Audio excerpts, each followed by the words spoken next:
Hey guys, welcome to the podcast. Good to have you guys back. Today we have an amazing guest. Will you get my last name right? Very lucky to have him on here. He's honestly one of the best comics getting around in the city, probably in the top couple of % of comics in the world, in my opinion. Wow. He may not agree with that, but I think he is. He is frequent at the Comedy Cellar, one of the world's best comedy clubs. He also has his own podcast. It is called Dan Loves to Chat, and you can follow him there, guys. Please welcome Dan Geneen.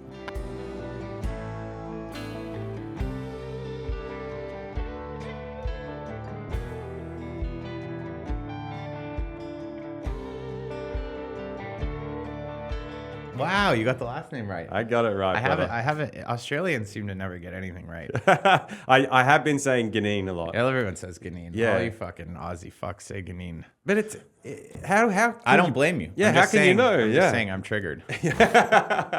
Dan, I've noticed with some of your podcasts, nearly all your podcasts, you ask people what their origin story is. Do I? Yeah, quite a few of them. So, Dan, I wanted to ask you today, They're chefs though. my friend, They're chefs. what is your origin story? I don't say origin story, do I? Where am I? A couple of times. Should I look directly in this camera? No, This you ring? can look at me, bro. Look at you? Don't worry about that. All right. Don't worry about these people that are going to watch us. I don't. But if I look at you, then I kind of have to look at myself. I actually look. Anyway, great. I look fine right now. You're a sexy boy. A black comic last night told me my beard looked good. There you go. Yeah. Is that the ultimate compliment from a black comic? I didn't handle it well. I was like, I don't like when people tell me my beard looks good because that means like they're saying like, oh, you're a real man now, and you know what I mean? I don't like that. Yeah. because I'm It not. can be a little To me, I'm not condescending. a real man. Is he saying as opposed to it not? No. He was being nice. He was Okay. being fully nice. Yeah. Your beard looks good.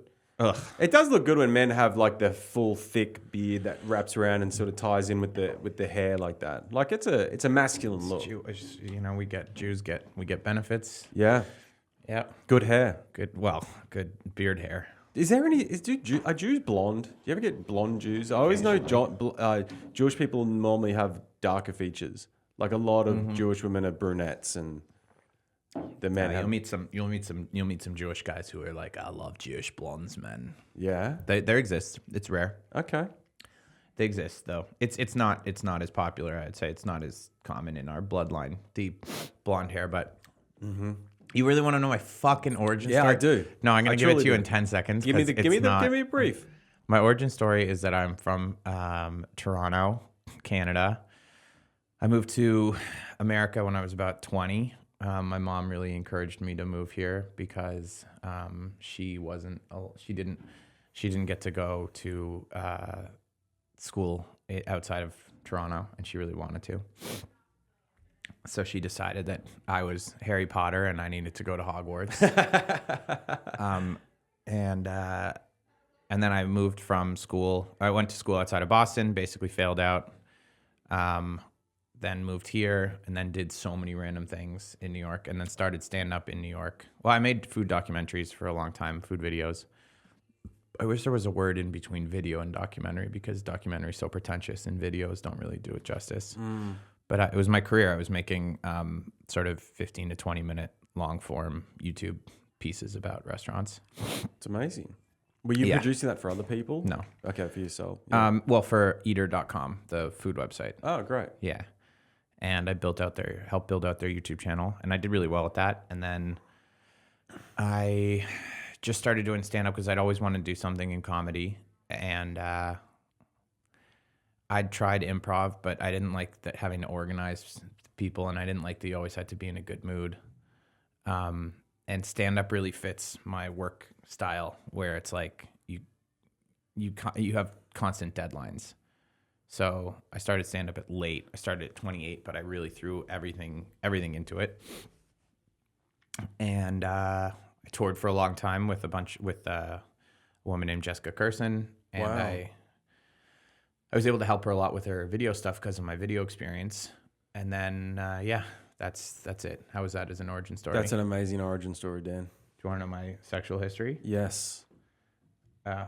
Sorry. I used to, because I've made so many videos and stuff, I get very finicky. It's hard for me to do AV stuff because I don't really flow. I get very finicky about trying to make sure that the sound and the video are good Well, this is yours, so I don't give a fuck. But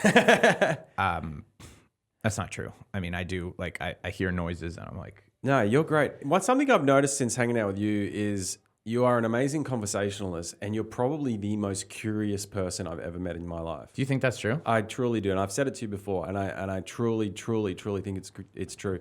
You ask so many questions but you ask questions that are like, that make people think that you're really caring about being in that situation, actually wanting to know about that person. Huh. It's quite a unique trait you have. Yeah, I'm just trying to get laid. How's that going for you? Poorly. But I know so much about random shit now. Yeah. Yeah, inquisitive guy. And no, I do. You retain information really well. No, like when we were sitting having coffee early this week, you asked me things that I'd said to you like a month or two ago, and I was like, how the fuck does he remember that? I hardly remember that. So it's a very unique skill. I appreciate that. Especially for comedy, being so observant. It's. I appreciate that. I I do think curiosity is the most important thing in the world. I think that there's, I don't know. I just, the stuff that I find interesting is not, kind of fits in the category of like, I like knowing how things tick. And I like knowing the behind the scenes choreography that goes into making something and into anything. I'm obsessed. Like I love when I meet someone who's very good at anything. I want to know. I mean, the typical things I'm curious about are like, what are the hardest things about that? What are the things that like to the average person look simple, but like you wouldn't know how long it takes to get good at that. You know, I was thinking the other day, I was watching like a plane. I was watching the guys take the luggage off the plane, and I was like thinking about like, do they actually use the luggage tags for anything? Like when they're in the back sorting, like how are they? I mean, I know pre the scanner, because now they have a scanner, of course. Yeah. But I was like, back in the day, like, would they actually have to like look at the tag and throw it on the right thing? They must have. Of course. What a crazy job. But then, so I was thinking, like, was there a guy? Was that, you know, multiple guys, or was that just one guy who would like sit there and call it out? Or, I mean, was it a guy just pulling a lever, like, dude? Well, yeah, exactly. I also love conveyor belts. So like luggage stuff like that. I sound autistic, but luggage stuff I find fascinating. I love how factories work. I love. Either way, I do love that kind of stuff. I also think my memory's shit, so I appreciate you saying that, because whenever I talk to anyone who remembers anything about a conversation we have, like, you may think I have a good memory, but that's just because you're hanging out with comedians, and comedians are fucking morons. So I hang out with some people that have actually good memories, and they make me feel very stupid. Yeah. Yeah, my wife, she has the sharpest memory in the world. Nothing goes past her. She remembers absolutely everything. But that's everything you've done wrong, right? Exactly, yeah. Does she really remember like everything? She remembers anything that I've said to her, and she's like, "You said this, or you said that." I'm like, "I don't fucking remember." But also, in fairness, to just be self-deprecating, the things I feel like the category of things that I would remember about you would be like your crazy stories in South America, or like drug use, or like sort of illicit things.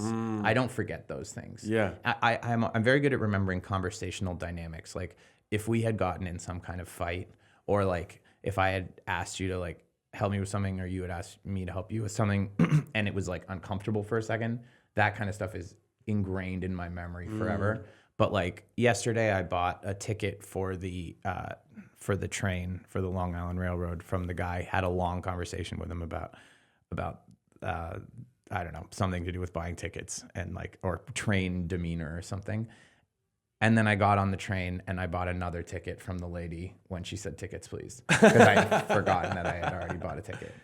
So I do a lot of dumb memory related fuck ups. But anyway, yeah, people. I think it's I got missed off a lineup last night.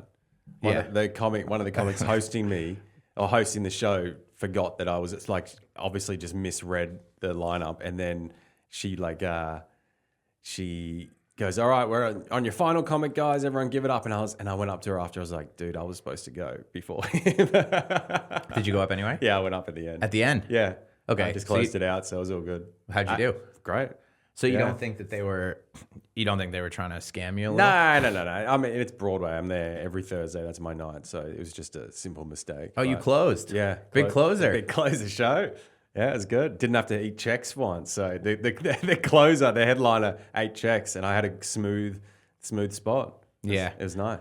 Yeah, that's awesome. Congrats. Thank you, Yeah. man. Yeah, so my memory's shit. It's fine though. But I appreciate that. I like being curious. Nah, you're. Well, I also ask you a lot about like I'm as a former electrician or current electrician. I mean, once an electrician, once a Sparky, always a Sparky, right? You got it. Rah rah.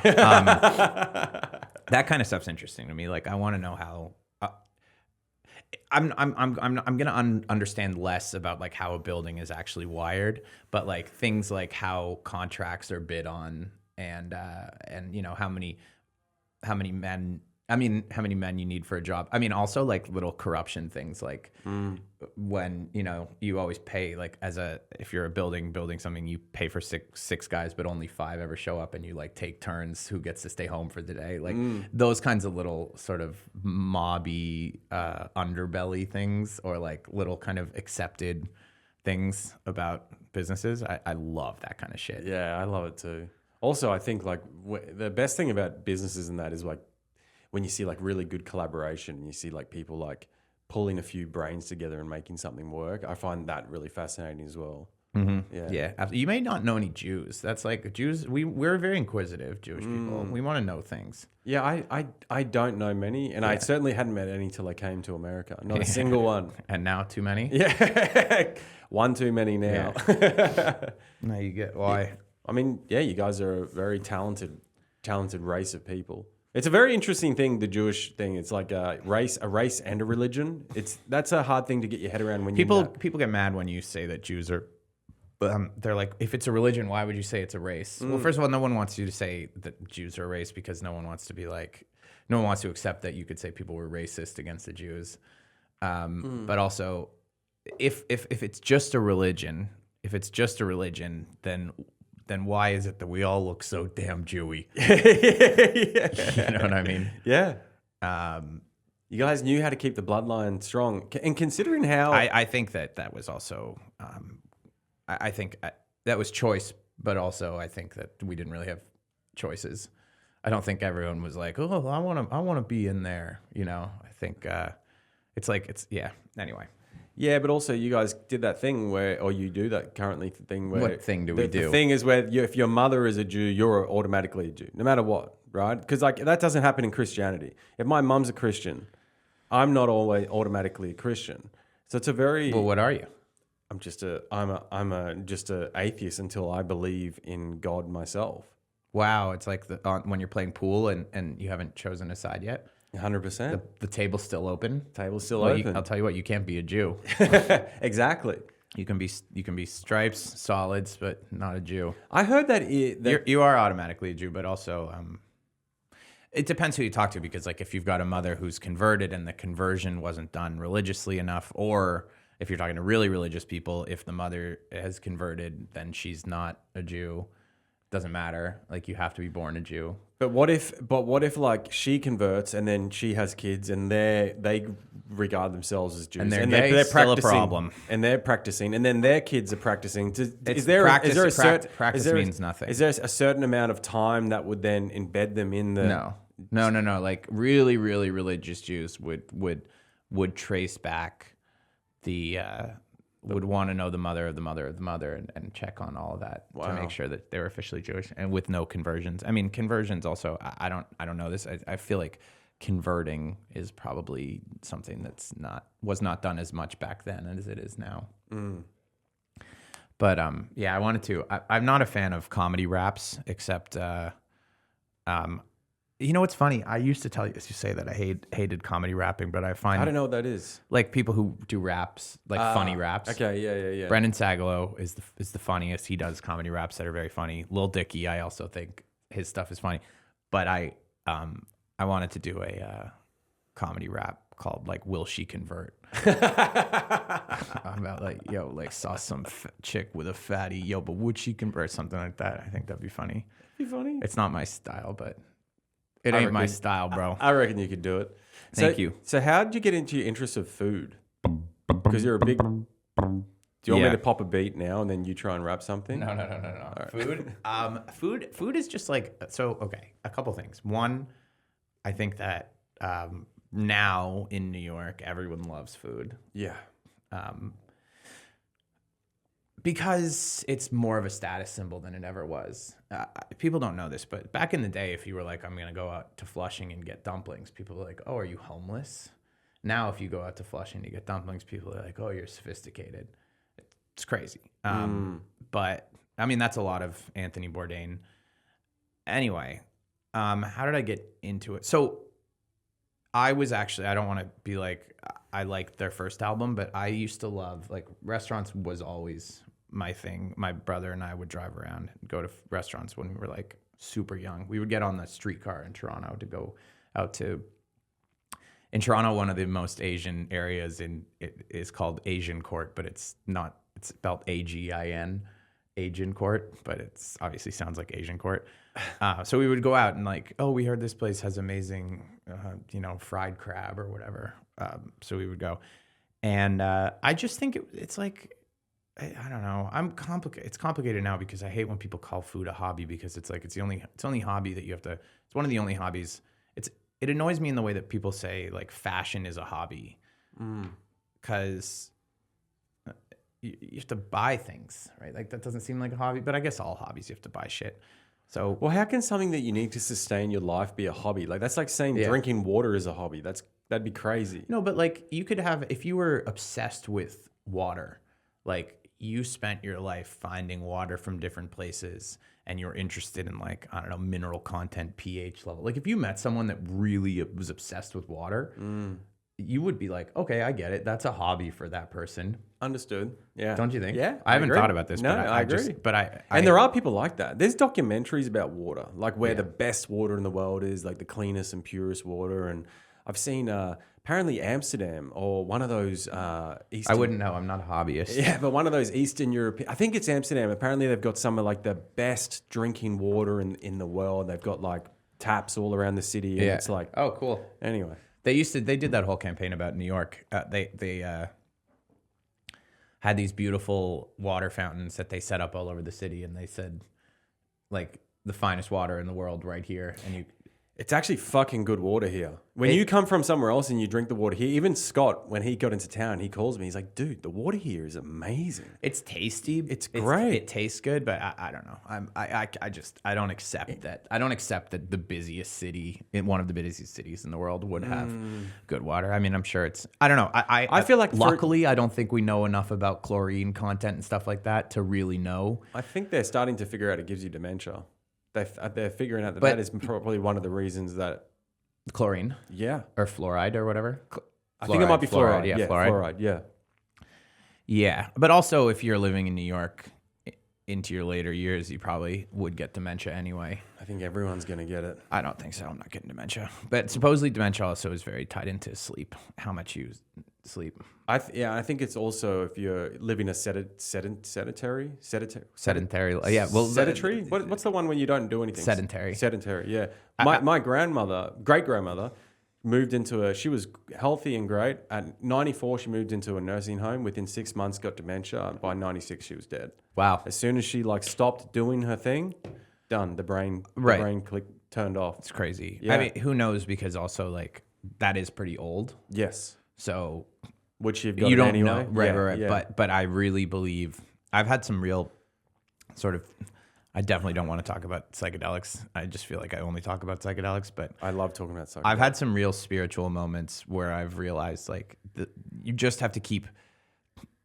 You have to keep using it. Really, it's one of those annoying expressions that you hear all the time. If you don't use it, you lose it. But if you stop going to work, you stop busting your ass, your body just forgets how to do it. Yeah. No, I completely agree. Because it's if you really think at this collective whatever, why would your body keep? Why would you keep being given or get the energy to do a thing that you weren't doing? You know what I mean? It just is a waste. Yeah. It's not. We have to keep driving, I guess. Anyway, I don't know, but it's a weird thing. It's honestly my biggest fear. I don't want to die. Like, I'm not afraid of death, I should say, but Jesus. I am afraid of losing my mind. Yeah.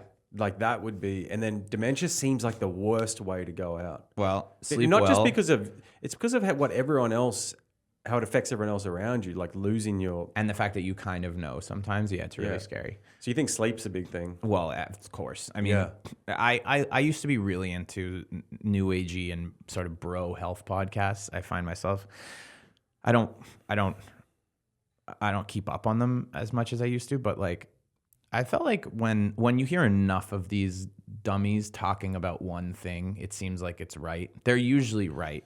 Everything I've thought was going to happen in health when I used to listen to all the podcasts did happen, and whether it's gluten-free, the gluten-free trend, or like seed oils, or ketosis, or sugar content, or carbs versus fat and fasting. Like I feel like if you listen to enough of the, well, most of them are on Epstein's list, but if you listen to enough of the health guys, you'll know a couple years before they're trendy that's probably the next thing. Yeah.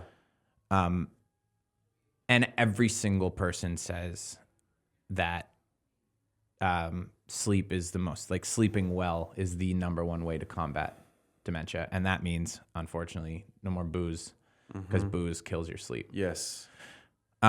So yeah, but I've never really said this, but I also think, like, if you're only given X amount of waking hours, and obviously what we do affects that, but if you're given X amount of waking hours, the more you're sleeping, the more you're conserving those waking hours, right? Like, if we're awake for 18 hours a day and we only have a max X amount of waking hours, if we're awake for 16 hours a day, we're saving 2 hours a day, pushing it. And the thing is, we're not using that time. I mean, anyway, go to bed. That's what Brian Johnson says. I love sleep. Do you? I love You sleep enough? I definitely try to. Yeah, it's so important to me. You don't have the vibe of someone that would sleep enough.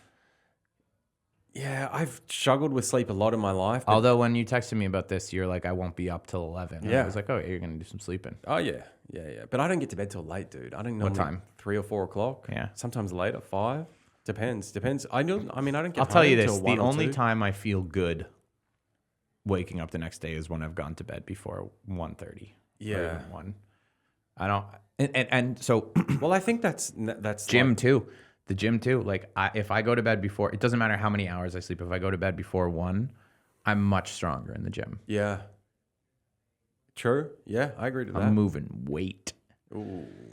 Anyway, food. Do you want to hear about food? Yeah. Why am I interested in food? Because I cooked growing up.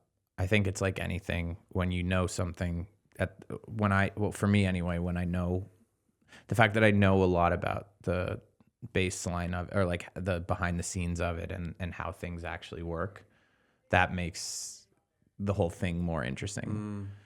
But I'm too critical of restaurants. I don't enjoy it as much as I used to because I'm so pretentious about it. Like because I made videos about all these places for a million years. So like I've seen all of the best, and I've seen all of the iterations of everything. So like it's rare that I'm like, wow, this is new and amazing. So what I've come to now is like I actually care more about like the feel of a place. I'm more like, that's why I love like Balthazar and those like old school giant places, because they feel really good when you walk in. Because execution, if you don't know anything, like Marito Lopez, he's a wonderful comedian, a guy from Canada. I know Marito. Yeah. We were at the Soho House last night, and he was like, bro, this is the best salmon in New York City, bro. Best salmon in New York City. And like, it wasn't, but like, who was having joy in that moment? He was, not me. Yeah. Yeah. You know what I mean? 100%. So I think you need to make sure that you're having fun.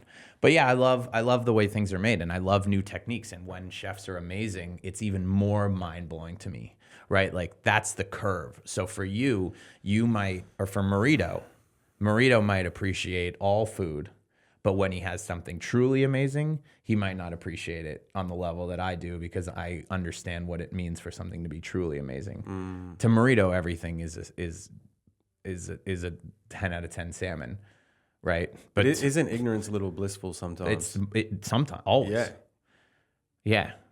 Marito, the thing is like I was telling him, I was like, I could take you to restaurants and show you the difference. And I was like, and really start to teach you some things about food. But then you won't enjoy this salmon as much. He's probably like, fucking shut up, dude. Let me enjoy my salmon. Yeah. He did enjoy it. And the thing is about a guy like that, he's very easygoing. It didn't matter to him. But yeah, I like to know. I like to discern. But food's the best. Did you ever meet Anthony Bourdain? I did once. Oh my God, you got to tell me about that. It's not interesting. Okay. But he's he's the one guest that if I did we not talk about this? No. Okay. But he's the one guest that if I could have on my podcast, he would be number one if he was still alive. Yeah. Okay. Yeah. I love him. Yeah. And his book, Kitchen Confidential, I read it twice. Best book I ever read in my life. Wow. Yeah, I love Bourdain. He's amazingly articulate man as well for someone that's a chef. I mean, you don't. I know chefs are very intelligent, but a lot of the chefs, if you have a visualization of a chef, they're like these rough dudes that come in, they smoke cigarettes, they're always fucking stoned. Obviously, you get these ones that are just top tier dudes that are like really take it seriously, but the majority of chefs are kind of not. They're not impressive people. They're workers. Yeah. It's not that they're not impressive people. It's just that like the funny thing about cooking is that line of work attracts some incredibly competent, hardworking people, and then a lot of lazy scrubs who are just trying to make a few bucks to smoke their lives away. And I have no issue with that, but drink their lives away. And that's fine. But it's like, unfortunately, that's a lot of chefs,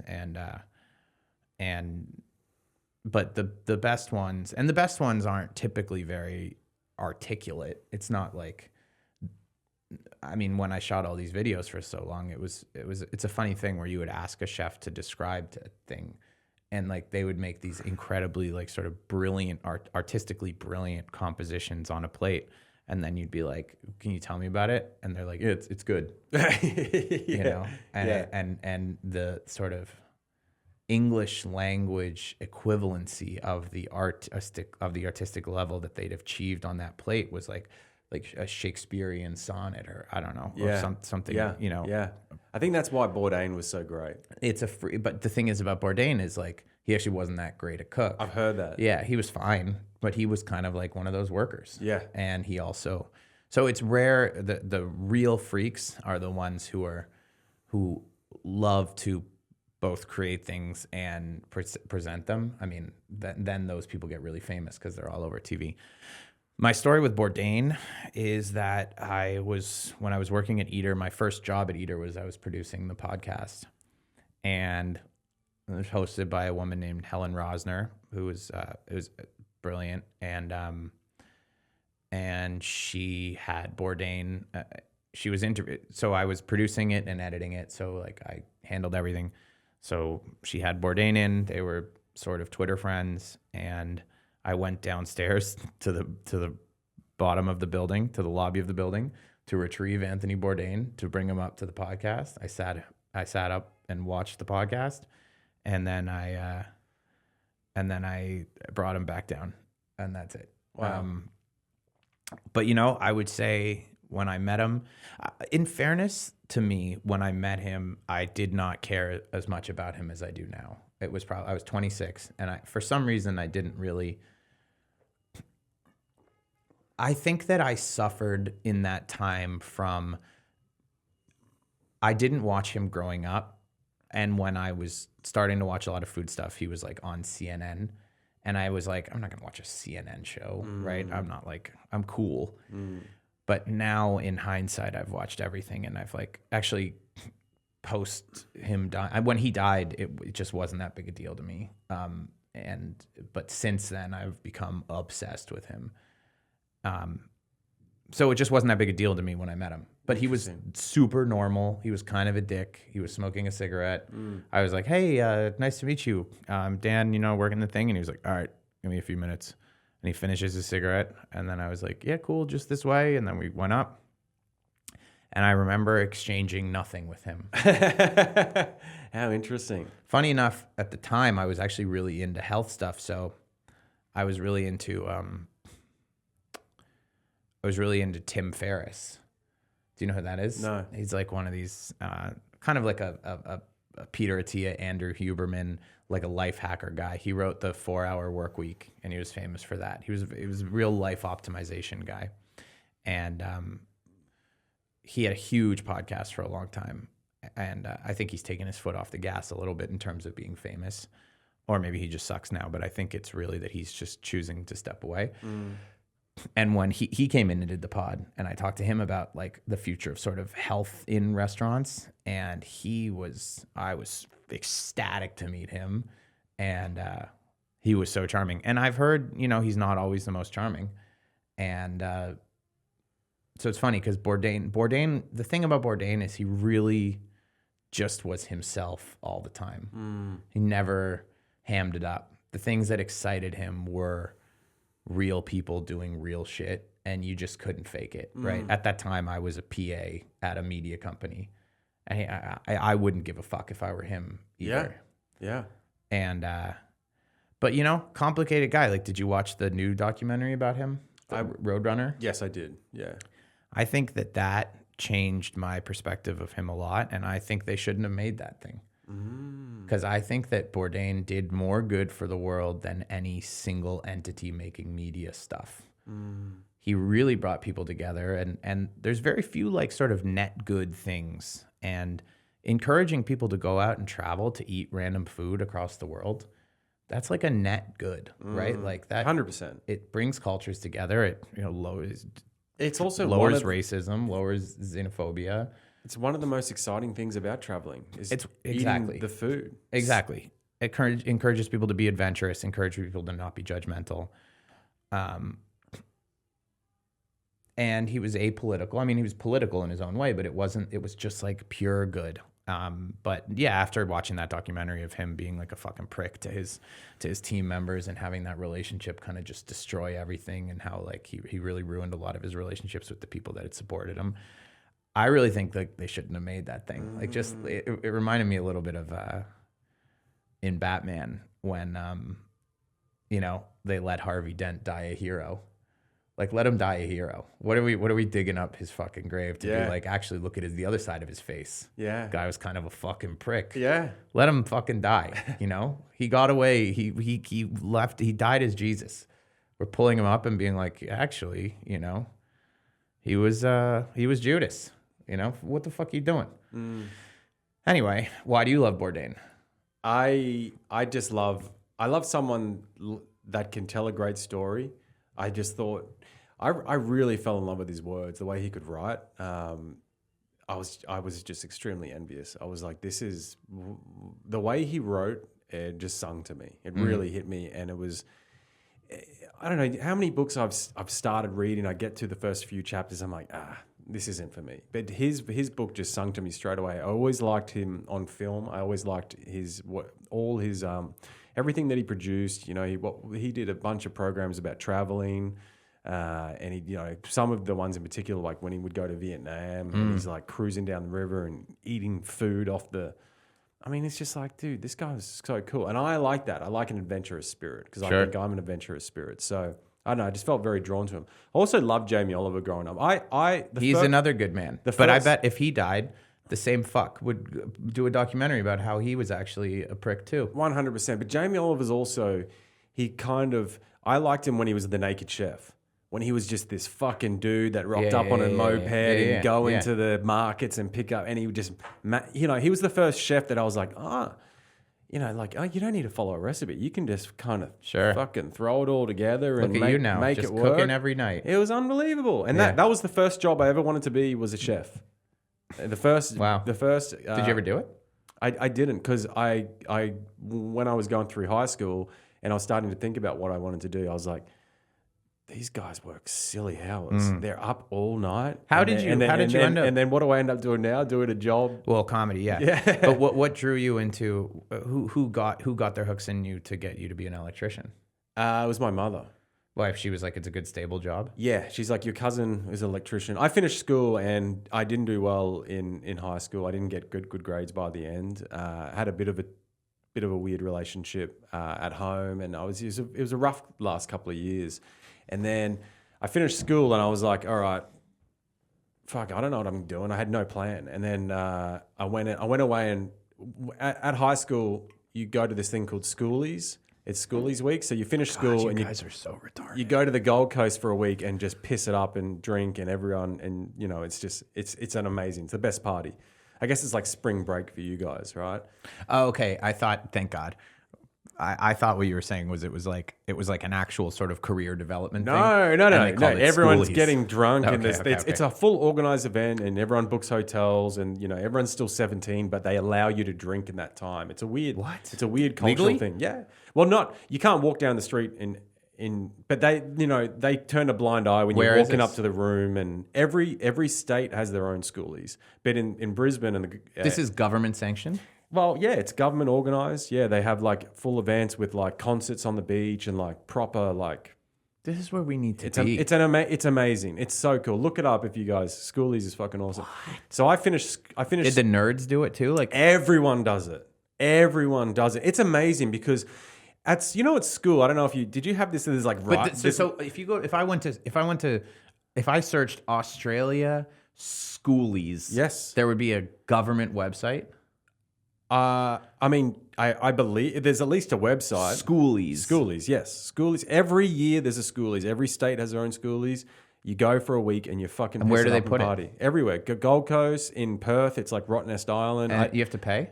Yeah, you pay. You pay for your hotel for the week. You normally book it with friends. And then I think there might be like a Schoolies, like maybe you pay like $100 for or something. I can't remember it that because it was, this is over 20 years ago. How much is it?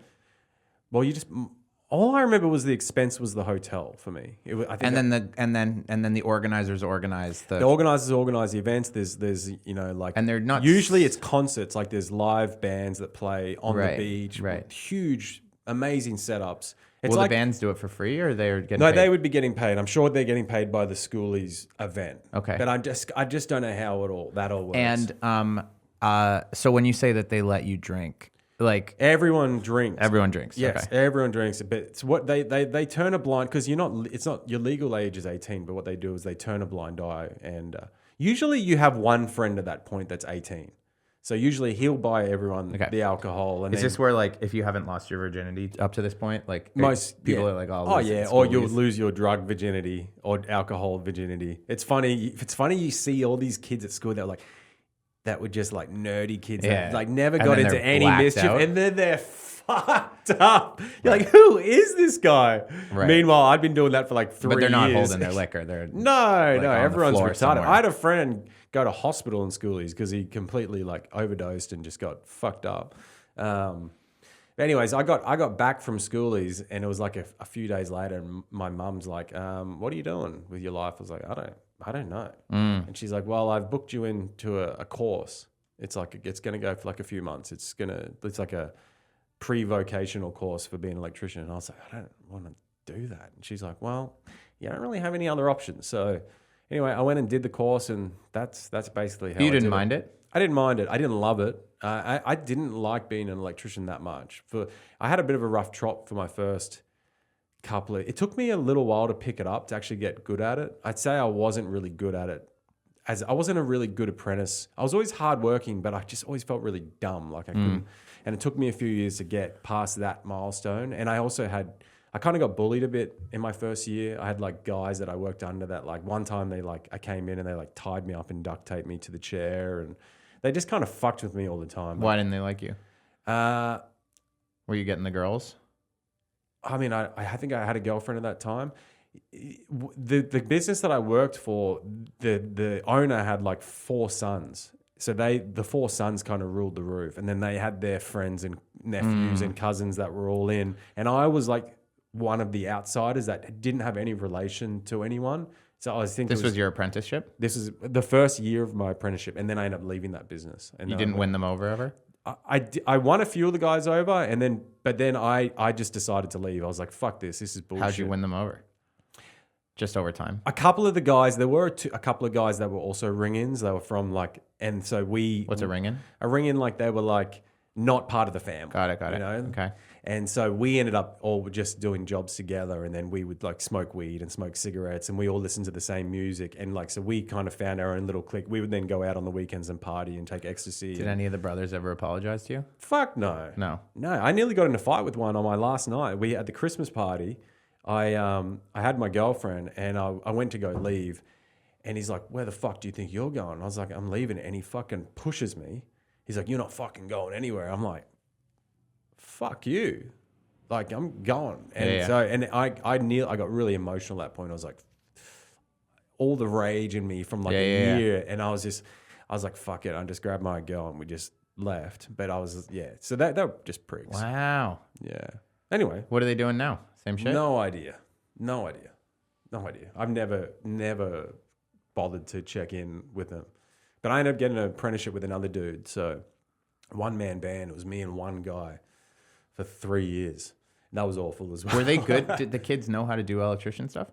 Yeah. Everyone, they weren't stupid? No. Everyone picks it up over time. Some people it just takes a little longer than others. Some people really become unexpectedly good, and some people just never get quite good. But eventually, You became unexpectedly good? I think I was pretty good. Yeah. I was really good at like managing myself, and I ended up doing a lot of foreman roles. So I was really good at like managing teams and predicting the future and making sure we had like the right material for the job and coordinating with the builder and stuff. I'm really good at those. So in terms of the actual, I don't know if it's physics, but the electricity stuff, you weren't ever. I'm not good at that. Okay. The theory behind, because I'm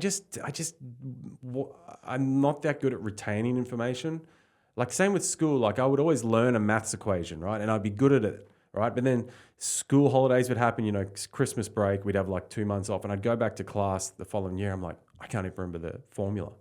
I was never really good at retaining information of things that I wasn't that interested in. What's the difference between ohms, amps, and volts? There's a lot of difference. There's a big difference. I bought one of those hair laser hats. Hair laser to make your hair with grow. the red light. But I lost the with the red light. But I lost the charger, and so I've been buying all these little amps, volts. 65. Like I'm looking at these things like just smiling, like I have no clue what's going on. Just trying to match it. I keep putting the photo of the thing I buy into ChatGPT, being like, "Is this the one?" And it's like, "Great job, you got it," and it's never the one. Did you ever want to be a chef? Yeah, I did. Wait, but real quick, so that's how you ended up. So you just got the dice. The dice just got rolled into you doing it. Yeah, 100%. Interesting. Okay. Yeah. And was there anything else that you were considering at the time, or you were truly a blank slate? I also thought about doing entrepreneurship.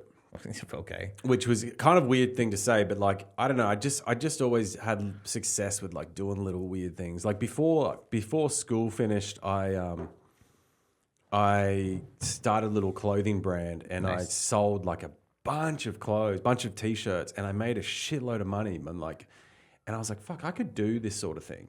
I could like create things, and I was very artistic. Like I did art through school, and I would design everything, and I was like, it's not too late. You could make some shirts. Man. Maybe you get big at comedy. One day, great merch brand. One day it'll all merge in together. But you are a good jack of all trades, so like I think that like that's what's required for entrepreneurship. Like you have to be able to fill the holes of any business. Yeah. And it can be anything. You could start a laundromat or a merch brand or I'm just not good at following through with things. Oh, that sucks. I'm good at the sprints. I'm not good at the marathons. And that's something that I'm trying to change about myself now, because I'm very aware of it. I get very bored. I like the excitement of doing something new, but the monotony of the repetition, I'm like, that's what kills me. And I'm not really good at making myself sit down and do work. I like doing physical things. Like that's why I love performing. But sitting there and fucking writing and like making myself do that is really hard. That feels like drawing blood out of a stone. Yeah. Do you have those issues? I force myself to do those things, and anytime I force myself to do the thing I don't feel like doing, I feel great. Yes. I was going to be a chef. This is a perfect example of it. I was a chef maybe, but I was cooking for 2 years. I cooked. So when my dad died, I had truly no idea what I was doing. And I was 25 or 24. And it's not that his death like sent me through some existential crisis. I also didn't really probably know what I was doing before. I was interning at the Howard Stern show, and because I was sloppy, I could have set it up so I could have come back, but I didn't. And I got in a fight with someone there, actually. So I'd always wanted to go to culinary school, even though I was a fine cook at that point. So I went because I had nothing to do. So I went, and then I was like, oh, I fucking love this. Because it was culinary school. For some reason, like, I got good at editing video and making music before then. But it didn't feel the improvement didn't feel as obvious. But culinary school and then going to work in kitchens was the first time day to day I could feel more and more competent. Like, it's like I could do things that I couldn't do the previous day. Even little cutting techniques, I love that. or even being able to organize the kitchen in the way that I liked. Yeah. So I really got into it. The problem was, and genuinely, this is my own stupidity, I just didn't realize how important sleep was. So I was going to culinary school during the day, and then I was working in a restaurant at night and sleeping like 4 or 5 hours. And I thought this was some romantic idea of something. And I really just started to burn out. I was like passing out all the time. And I didn't know why. I thought something was wrong. I thought I had because I was also listening to these crazy health podcasts. So I thought I had like a parasite, but it was just like, dumbass. I was just like not sleeping enough. And then, and so I did it. And then I have all these kind of philosophical understandings of why I didn't stay with it.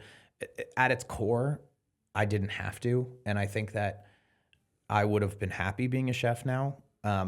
I would have been happy making music now. I think that getting good at something is easy. It's exactly what you're saying. But then doing it every day and doing it when you don't feel like doing it is hard. And I think something in you has to push you to do that. Or more importantly, you need to. And I got offers to I got a grad school offer, and then I got an offer to go work at Eater. And I was like, and then the thing is, because I got tired, my brain started to play tricks on me. It started to make me think like, I need something that's more intellectually stimulating than cooking, which that wasn't it. It was just your brain, when you're lazy, is very good at coming up with excuses for you to not do things that have nothing to do with laziness. 100%. And so everything in my head was just giving me reasons to get out. And so I got out. I stopped cooking. But I really was, for a while, I was really busting my ass. Like, I remember I worked at this restaurant in the East Village called Tomi, and I didn't take one day off. And I was getting for one of the few times in my life, I was getting my ass kicked, like actually getting my ass kicked, screamed at. Do we have to go? No. Okay. You're up for another couple of minutes. And I was enjoying it. Like, one of the lessons, he would always tell me, he's like, you're too fucking big. Move small. You're too big. Because I was bigger, and all these fucking Latin guys who are beasts are tiny, and they fly around the kitchen like little pixies. And I was, my big shoulders and stuff, like moving all over the place.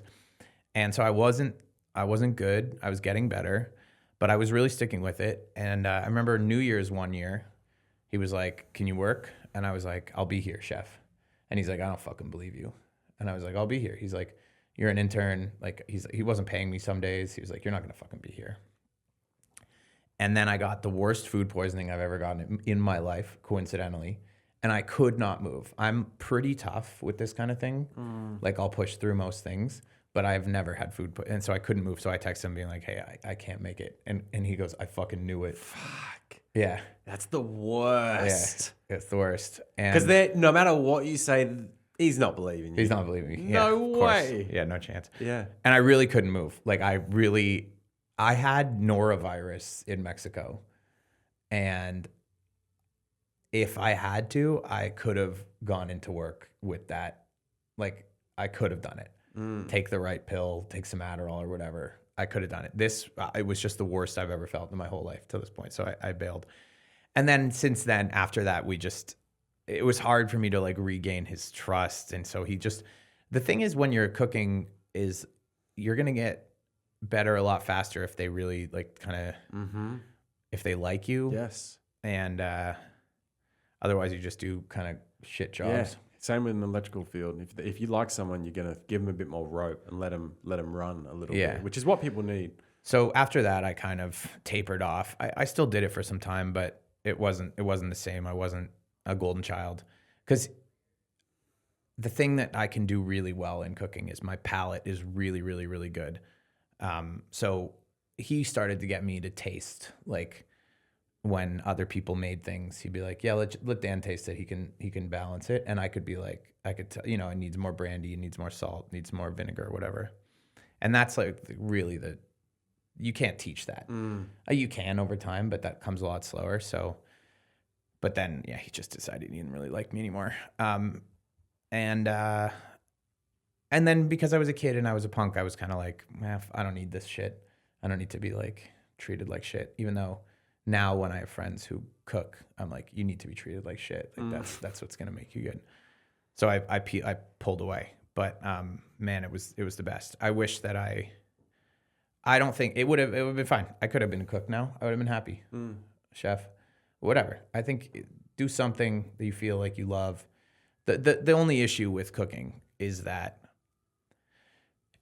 the hours are really crazy. The only way I've seen it done well is if you can find a place where it's like a 5-hour or a 5-day shift, and then you actually get 2 days off. But if you work 14 hours, like, you're lucky. That's crazy. So it's worse than other jobs, but it's fun as fuck.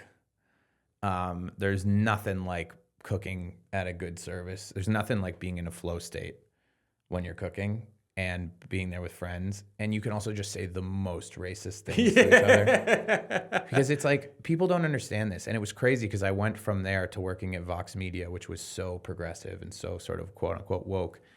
And I came from this kitchen where it was just like me, a black dude, and a Mexican dude. And this is before ICE was like scary ICE. This was, it was scary for some people, sure, but it wasn't like big in the news. And it was just me and this guy. They would call me a Jew.